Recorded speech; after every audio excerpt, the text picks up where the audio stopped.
এর নাম ফারুক। এই যে এই দোকানে চাঁদাবাজি করতে গিয়ে ভাইরাল হয়ে গেছিল, দেখছেন সবাই? ভিডিও দেখছেন না সব নিউজ চ্যানেলে? এই আজকে দেখছি ধরা পড়ছে, এই চাঁদাবাজ ধরা নিচ্ছে, এই চাঁদাবাজ।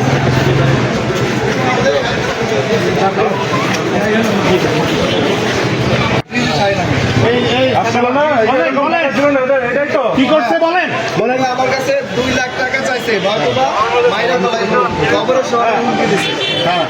যে আগামী কালকের মধ্যে যদি টাকা না দাস তাহলে কবর করে রাখে। আচ্ছা, এই হুমকি প্রদান করছে। কে দিছে? এই নিজেই। কজন ছিল সাথে? আমার সাথে আরো 5-6 জন আসছিল। আচ্ছা, সব ধরা হবে, সব ধরা হবে। নেতা ধরা পড়ছে, কেউ চাঁদা দিবেন না, আমাদেরকে খবর দিবেন। না না, সমস্যা নাই, তোরা তো আমাদেরকে ধরছিস।